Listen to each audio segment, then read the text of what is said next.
پیش خدمت ہے عمران سیریز کے سلسلے کی کہانی سفاک مجرم۔ عمران نے کار ہوٹل شیٹن کی پارکنگ میں روکی۔ ایک طرف کھڑا ہوا ایک نوجوان تیزی سے اس کی کار کی طرف بڑھا۔ نوجوان کی عمر 18-19 سال کے قریب تھی۔ اس نے پتلون اور شرٹ پہنی ہوئی تھی۔ کیا آپ کا نام علی عمران صاحب ہے؟ نوجوان نے قریب آ کر قدرے ہچکچاتے ہوئے لہجے میں کہا تو عمران جو کار سے نیچے اتر رہا تھا چونک کر نوجوان کو دیکھنے لگا۔ صاحب تو نہیں، البتہ علی عمران ضرور ہے۔ عمران نے نوجوان کو غور سے دیکھتے ہوئے جواب دیا۔ اگر آپ مجھے چند منٹ دے دیں تو میں آپ کا مشکور ہوں گا۔ نوجوان نے اس بار ملتجیانہ لہجے میں کہا تم چند منٹ کہہ رہے ہو، میں تمہیں گھڑی ہی دے دیتا ہوں۔ عمران نے مسکراتے ہوئے جواب دیا اور کار سے اتر کر اس نے دروازہ بند کیا اور پھر اطمینان سے کلائی سے گھڑی اتارنے لگا۔ اوہ میرا یہ مطلب نہیں تھا جناب، میرا مطلب تھا کہ آپ چند منٹ کے لیے میری بات سن لیں۔ نوجوان نے بری طرح بوکھلائے ہوئے لہجے میں کہا۔ اس کے چہرے پر بوکھلاہٹ کے ساتھ ساتھ شدید پریشانی کے تاثرات ابھر آئے تھے۔ کیا تمہیں یقین ہے کہ تمہاری بات چند منٹ میں پوری ہو جائے گی؟ عمران نے اسے اس قدر بوکھلائے ہوئے اور پریشان دیکھ کر مسکراتے ہوئے کہا اور ساتھ ہی اس نے مڑ کر کار کا دروازہ لاک کر دیا۔ جی ہاں، میں آپ کا زیادہ وقت نہ لوں گا، نوجوان نے منت بھرے لہجے میں کہا۔ میرے پاس بڑا فالتو وقت ہوتا ہے، اس لیے تم میرے وقت کی فکر نہ کرو اور جو کہنا چاہتے ہو اطمینان سے اور کھل کر کہو۔ عمران نے مسکراتے ہوئے کہا جی میرا نام نعیم بابر ہے اور میں میٹرک پاس ہوں۔ ہوٹل شیٹن میں کچن بوائے کی آسامی خالی ہے۔ میں نے مینیجر صاحب کو درخواست دی ہے لیکن انہوں نے انکار کر دیا ہے۔ یہاں کا کچن سپروائزر ہمارے محلے میں رہتا ہے، اسی نے ہی مجھے بتایا تھا کہ یہاں آسامی خالی ہے۔ مینیجر صاحب کے انکار پر میں نے بے حد دل برداشتہ ہو گیا تو سپروائزر مجھے سمجھاتا ہوا مین گیٹ کے پاس چھوڑنے کے لیے آیا تھا۔ اس وقت آپ کی کار کمپاؤنڈ گیٹ میں داخل ہو رہی تھی۔ کچن سپروائزر نے جب آپ کو دیکھا تو اس نے مجھے کہا کہ میں آپ سے درخواست کروں، اگر آپ چاہیں تو مجھے کی نوکری مل سکتی ہے، اس لیے میں ادھر پارکنگ میں آ گیا۔ آپ پلیز میری مدد کریں۔ میرے والد صاحب اکاؤنٹ آفیسر تھے، وہ بیمار ہیں اور بیماری کی وجہ سے انہوں نے محکمے سے طویل رخصت اور ریٹائرمنٹ لے لی ہے۔ مجھ سے بڑی 2 بہنیں ہیں، وہ دونوں اسکول میں پڑھاتی ہیں۔ مجھ سے چھوٹے 2 بھائی ہیں جو بھی اسکول میں پڑھتے ہیں۔ ہمارے لیے یہ اخراجات بہت مشکل ثابت ہو رہے ہیں کیونکہ میری بہنوں کی تنخواہیں اور میرے والد کی پینشن سب والد صاحب کی بیماری پر لگ جاتی ہے، اس لیے میں نوکری کرنا چاہتا ہوں۔ نوجوان نے ہونٹ چباتے ہوئے کہا مینیجر نے کیوں انکار کر دیا ہے؟ کوئی وجہ بھی بتائی ہے اس نے؟ عمران نے ایک طویل سانس لیتے ہوئے کہا جی ہاں، انہوں نے کہا ہے کہ وہ مجبور ہیں، ہوٹل کے مالک صاحب کا فون آیا ہے کہ وہ اپنا آدمی بھیج رہے ہیں۔ نعیم بابر نے جواب دیا اگر ایسی بات ہے تو پھر میری سفارش پر مینیجر تمہیں کیسی نوکری دے دے گا؟ ظاہر ہے مالک کے سامنے تو وہ اپنی مرضی نہیں کر سکتا۔ عمران نے جواب دیا ٹھیک ہے جی، آپ درست کہہ رہے ہیں، مجھے تو سپروائزر اسلم نے کہا تھا کہ اگر آپ چاہیں تو مینیجر نوکری دے دے گا۔ اگر آپ کہہ رہے ہیں کہ وہ مجبور ہے تو ٹھیک ہے، میں معافی چاہتا ہوں، میں نے آپ کا وقت ضائع کیا، نوجوان نے دھیمے اور مایوسانہ لہجے میں کہا اور واپس مڑنے لگا۔ ارے کہاں جا رہے ہو؟ عمران نے اسے مڑتے دیکھ کر کہا جی گھر جاؤں گا اور کیا کر سکتا ہوں، نوجوان نے مڑ کر اس طرح مایوسانہ لہجے میں کہا ارے تم نوجوان ہو، اس قدر مایوس ہونے کی کیا ضرورت ہے؟ اگر ایک نوکری نہیں ملی تو کیا ہوا، دوسری مل جائے گی، آؤ میرے ساتھ، عمران نے مسکراتے ہوئے کہا اور مین گیٹ کی طرف بڑھ گیا۔ نوجوان خاموشی سے اس کے پیچھے چل پڑا۔ اس کے چہرے پر البتہ امید کی کرن نمودار ہو گئی تھی۔ ہوٹل کا ہال اس وقت تقریباً بھرا ہوا تھا، ہر طرف رنگین آنچل بکھرے ہوئے نظر آ رہے تھے۔ ہال میں موجود زیادہ تر افراد 3 پیس سوٹوں میں ملبوس تھے اور ان سب کے چہروں کو دیکھ کر یہی اندازہ ہوتا تھا کہ پورے ملک میں انتہائی خوشحالی کا دور دورہ ہے، کوئی بھی شخص کسی بھی مسئلے سے دوچار نہیں ہے۔ عمران ایک کونے کی طرف بڑھ گیا جہاں میز خالی تھی۔ بیٹھو، عمران نے میز کے قریب پہنچ کر کرسی کی طرف اشارہ کیا اور خود بھی یہ کرسی گھسیٹ کر بیٹھ گیا۔ نوجوان اس طرح کرسی کے کنارے پر بیٹھ گیا جیسے ابھی اٹھ کر بھاگ جائے گا۔ ارے اطمینان سے بیٹھو، کرسی کے گدے میں کانٹے تو نہیں بھرے ہوئے جو تم اس طرح کنارے پر بیٹھ گئے ہو؟ عمران نے مسکراتے ہوئے کہا تو نعیم بابر پیچھے ہٹ کر بیٹھ گیا، لیکن اس کے انداز میں وہی جھجک موجود تھی۔ اسی لمحے ویٹر نے قریب آ کر بڑے مؤدبانہ انداز میں سلام کیا۔ 2 گلاس لائم جوس لے آؤ اور کاؤنٹر سے معلوم کرو کہ مینیجر صاحب اپنے دفتر میں موجود ہیں یا نہیں۔ عمران نے ویٹر سے کہا تو ویٹر سر ہلاتا ہوا واپس چلا گیا۔ ہاں بتاؤ نعیم بابر کہ یہ کچن بوائے کی نوکری کس قسم کی نوکری ہے؟ کیا کرنا پڑتا ہے وہاں؟ کتنی تنخواہ ہے؟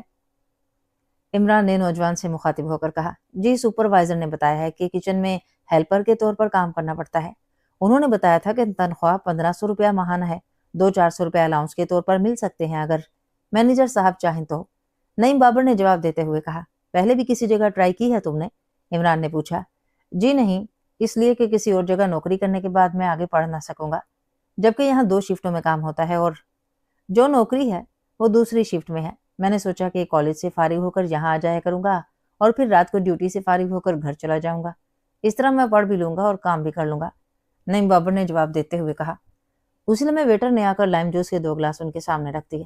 مینیجر صاحب اپنے دفتر میں موجود ہیں جناب، ویٹر نے عمران سے مخاطب ہو کر کہا۔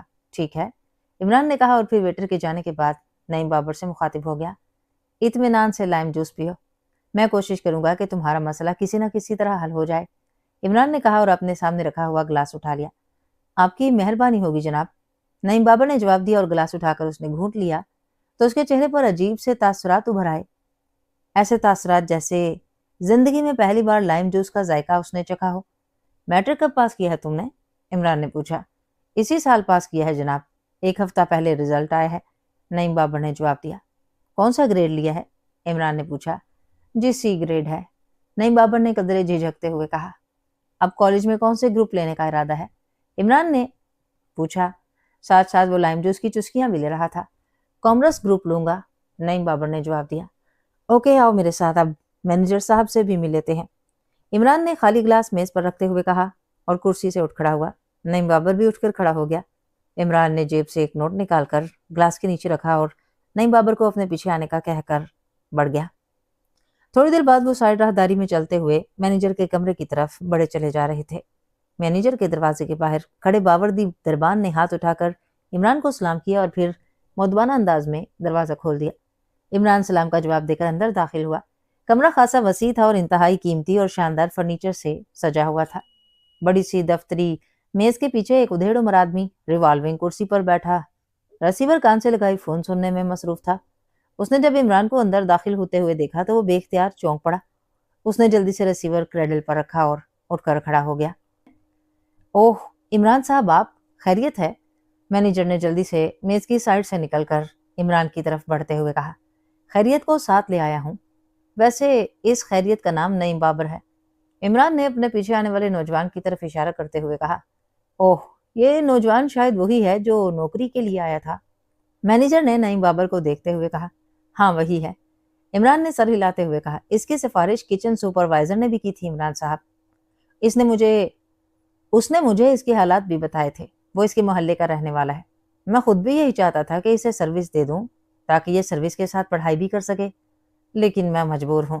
سر کمال الدین احمد صاحب کے سیکرٹری صاحب کا فون آیا تھا کہ وہ آدمی اس سروس کے لیے بھیج رہے ہیں، شاید ان کے کسی ملازم کا بھانجا یا بھتیجا ہے، مینیجر نے بڑے معذرت خواہانہ لہجے میں کہا۔ بیٹھو نعیم بابر، عمران نے نعیم بابر کو کہا اور خود بھی میز کی سائڈ پر موجود کرسی پر بیٹھ گیا، جبکہ مینیجر گھوم کر دوبارہ اپنی کرسی پر جا کر بیٹھ گیا تھا۔ نعیم بابر ایک طرف رکھے ہوئے صوفے پر بیٹھ گیا تھا۔ مینیجر کی بات سن کر اس کے چہرے پر ایک بار پھر مایوسی سی چھا گئی تھی۔ اتنے بڑے ہوٹل میں اس کچن بوائے کے علاوہ اور کوئی جگہ خالی نہیں ہے، عمران نے کہا۔ اور جگہ؟ کیسی جگہ عمران صاحب؟ مینیجر نے چونک کر پوچھا۔ مثلاً تمہارا آفس ہے، اکاؤنٹ آفس ہے اور اسی طرح کے دوسرے آفیسز بھی ہوں گے، عمران نے جواب دیا۔ اور نہیں جناب، کوئی بھی سیٹ خالی نہیں ہے، مینیجر نے جواب دیتے ہوئے کہا۔ تو پھر کوئی اسپیشل سیٹ بھی تو نکال سکتے ہو، آخر تم مینیجر ہو، عمران نے کہا۔ نہیں عمران صاحب، سر کمال الدین احمد صاحب مینیجنگ ڈائریکٹر ہیں اور یہاں ایک نیا چپڑاسی بھی رکھنا ہو تو ان سے باقاعدہ منظوری لینی پڑتی ہے، یہ تو سابقہ کچن بوائے کسی اور ہوٹل میں چلا گیا تو سیٹ خالی ہو گئی تھی، مینیجر نے جواب دیا۔ سر کمال الدین احمد صاحب سے پھر میری بات کراؤ، عمران نے کہا۔ وہ تو شاید اس وقت رائل کلب میں ہوں گے اور ان کا حکم ہے کہ وہاں انہیں کسی صورت ڈسٹرب نہ کیا جائے، مینیجر نے ہچکچاتے ہوئے کہا۔ تم صرف رائل کلب سے رابطہ کرا دو، اس کے بعد میں جانوں اور سر کمال الدین احمد صاحب جانے، عمران نے مسکراتے ہوئے کہا اور مینیجر نے خاموشی سے فون کا ریسیور اٹھایا۔ رائل کلب کا نمبر ملاؤ، مینیجر نے دوسری طرف سے بولنے والے سے کہا۔ ہیلو رائل کلب، چند لمحوں بعد، مینیجر نے کہا اور پھر دوسری طرف سے سن کر اس نے ریسیور عمران کی طرف بڑھا دیا اور اس کے ساتھ ہی اس نے فون میں موجود لاؤڈر کا بٹن بھی خود ہی آن کر دیا۔ شاید وہ سننا چاہتا تھا کہ سر کمال الدین احمد صاحب عمران کو کیا جواب دیتے ہیں۔